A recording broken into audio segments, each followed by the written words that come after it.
High friends, welcome back to my channel Dalia ডিমসে। তোমাদের সকলকে ওয়েলকাম জানিয়ে আজ এবার একটা নিউ ব্লগ নিয়ে চলে আসলাম। তোমরা সবাই কেমন আছো? আশা করছি তোমরা সবাই খুব ভালো আছো, আমিও খুব ভালো আছি। দেখতে থাকো আজকে একটা নতুন ব্লগ। তো আজকে আমি সকাল সকাল ঘুম থেকে উঠে পড়েছি, আর আজকে যাবো একটু কাঁদিতে। আর তাই ভাবলাম সকাল থেকে ব্লগটা কন্টিনিউ করি, তোমাদের সাথে শেয়ার করি আজকে সারাদিনে আমি কী করবো সেটাই। ব্লগটা কন্টিনিউ দেখতে থাকো।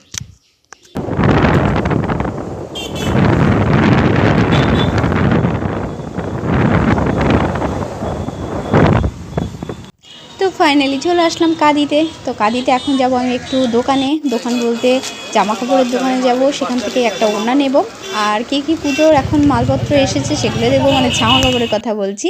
তো এখন দেখলাম সেরকমভাবে কিছুই আসেনি, তো আমি এটাকে ওড়নাটা নিয়ে আসলাম শপিং মলে। তো মলে এসে দেখছি বাবা এখানে জিনিস কিনছে, বাবা আমার সাথে দোকানে যায়নি। তো এখান থেকে কিছু কেনাকাটা হবে, বাড়ির জিনিসপত্র নেওয়া হবে। আমি একটা কোল্ড ড্রিঙ্কস নেবো, মলে আসলে আমাকে কোল্ড ড্রিঙ্কস একটা করে নিতেই হয়। তো একটা ছোটোই নেব, কারণ বড় দেখে নেব না, কারণ 12 তারিখে আবার আমি আসবো।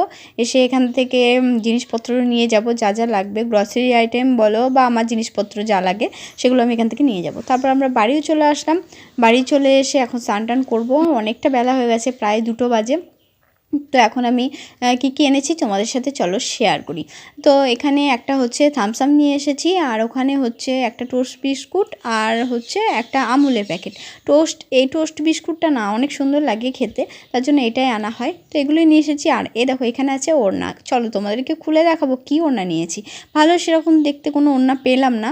তো এখন তো পুজো এখনও দেরি আছে, 2 মাস মাল আনবে, তখন তো যাবো কি কিনবো। তো এটাই আমার ভালো লাগলো, এটাই নিয়ে নিলাম। অনেকগুলো দেখাচ্ছিলো কিন্তু তার মধ্যে আমার এটাই ভালো লেগেছে। আমি একটা মেরুন কালারের, মানে লাল মেরুন এরকম কালার একটা খুঁজছিলাম কিন্তু পেলাম না, তো সাদা কালারের নিলাম। তো সাদা কালারটা সব ড্রেসের সাথেই যাবে, সেজন্য সাদাটাই নিলাম। আর এখানে একটা পার্সেল এসেছে, তো চলো তোমাদেরকে আনবক্সিং করে মায়ে দেখাবে। এটা শাড়ি আছে, তো আমি আজকে তো ছিলাম না বাড়িতে, ওই জন্য মায়ে অর্ডারটা মানে নিয়েছে। তো তোমাদেরকে খুলে দেখাবো যে কী এসেছে। আর এটা কিন্তু 8 তারিখের ভিডিও, 8ই আগস্টের ভিডিও। তো আমি সেদিন বাড়িতে ছিলাম না, কাঁদি গেছিলাম। তো মায়ে নিয়েছে শাড়িটা, আমি নিতে পারিনি। আমি মাকে বলে গেছিলাম যে আসবে, ঠিকানাটা দেওয়া ছিল বাড়ির, তো বাড়িতে এসে দিয়ে গেছে। তো মা নিয়েছে, মা খোলেনি আর আনবক্সিং করেনি। মা বললো তুই আসবি তারপরে। তো মা আমাকে ফোন করেছিল, তখন আমি বললাম ঠিক আছে দেখো কেমন শাড়িটা, না হলে তো আবার রিটার্ন করতে হবে। তো দেখলাম না খুব সুন্দর শাড়িটা এসেছে। 2টো শাড়ি মানে অর্ডার করা হয়েছিল ফ্লিপকার্ট থেকে, দুটোই সুন্দর এসেছে। তো খুব সুন্দর শাড়িটা, আমি ভাবলাম যে এত সুন্দর আসবে না হয়তো, কারণ ফ্লিপকার্টে শুনেছি শাড়ি টাড়ি ভালো দেয় না, কিন্তু আমরা 2বার অর্ডার করলাম, 2বারই সুন্দর শাড়ি, অনেক সুন্দর। আমি এত সুন্দর আশা করিনি, লাস্টের যে শাড়িটা অর্ডার করলাম এটা। তো খুব সুন্দর এই শাড়িটা আমিও পরতে পারবো। তো মায়েরই পছন্দ, মায়ের পছন্দ করে আমাকে বললো অর্ডার করে দিতে, আমি অর্ডার করে দিলাম। তো শাড়িটা খুব সুন্দর এসেছে, অনেক সুন্দর এসেছে শাড়িটা। তো আমিও কিছুদিন আগে 2টো ড্রেস নিয়েছিলাম, সেই 2টো ভালো এসেছিলো, দামের অনুযায়ী অনেক সুন্দর এসেছিলো। কিন্তু আমি শাড়িটার ব্যাপারে ভাবলাম যে হয়তো ভালো আসবে না, কিন্তু শাড়িটা খুব সুন্দর এসেছে। তো যাই হোক, পুজোর কেনাকাটা কিন্তু আমরা এখন থেকে স্টার্ট করে দিয়েছি। অলরেডি আমার মায়ের 2টো শাড়ি কেনা হয়ে গেল, আগে একটা কিনেছিল, এখন একটা কিনলো। আমিও 2টো ড্রেস কিনেছি। আমার ড্রেসগুলো অতটা মানে ওটা জন্মদিনের জন্য কেনা হয়েছিল। তো যাই হোক, ওগুলো তো নর্মালি অর্ডিনারি বাড়িতে পরার জন্য, কিন্তু আমি এখনও পুজোর শপিং সেভাবে শুরু করিনি, করব।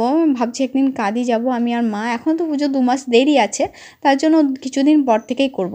তো যাব একদিন কাঁদি, সেদিন দেখব ওখানে কী কী এসেছে, মানে জামা কাপড় ভালো লাগলে কিনবো। তারপর একদিন ভাবছি বহরমপুর যাব, তো বহরমপুর গিয়েও কিনবো। দেখা যাক কোথায় যাই, যেখানে যাব তোমাদের সাথে শেয়ার করব। তোমরা পুরো ব্লগগুলো দেখবে, আমার প্রত্যেক দিনের ব্লগগুলো একটু দেরি দেরি করে ব্লগ আসে। এটা 8 তারিখের ব্লগ, হয়তো তোমরা একটু দেরি করেই পাবে, কারণ এডিটিং করতে না একদম ভালো লাগে না। মানে তো এডিটিং করতে বসে তখন মনে হয় যেন না, আর যদি একটু পরে করছি করে করে ভিডিওগুলো পোস্ট করতে দেরি হয়ে যায়। তো ভাবছি না, এবার এরকম করব না, প্রত্যেক দিনের ভিডিও প্রত্যেক দিনই দেবো। এটা হয়তো তোমরা 10-11 তারিখে ভিডিওটা দেখতে পাবে, কারণ আমি এডিটিংয়ের জন্য না ভিডিওগুলো দেওয়া দেরি হয়ে যাচ্ছে। আর সামনে পুজো আসছে, আবার সোমবারে পুজো আছে, সেদিন যাব হচ্ছে জটাধারী বাবার মন্দিরে, সেটাও তোমাদের সাথে শেয়ার করব। আর এখন না মানে এত বৃষ্টি হচ্ছে এই কিছুদিন, সেরকমভাবে ব্লগ ভিডিও করতেও ইচ্ছা করছে না।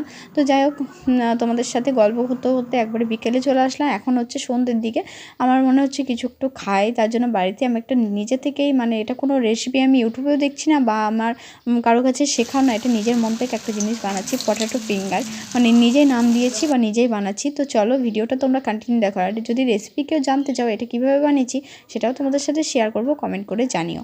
তো এটা কর্নফ্লাওয়ার, আলু, তারপরে ধনেপাতা এগুলো দিয়েই করেছি। পুরো রেসিপিটা বলবো যদি কেউ ভিডিও কন্টিনিউ দেখতে চাও বা কোনো একদিন শেয়ার করে দেবো। আজকের ব্লগটা তোমাদের কেমন লাগলো কমেন্ট করে জানিও, যদি ভালো লাগে প্লিজ একটা লাইক করে দিও।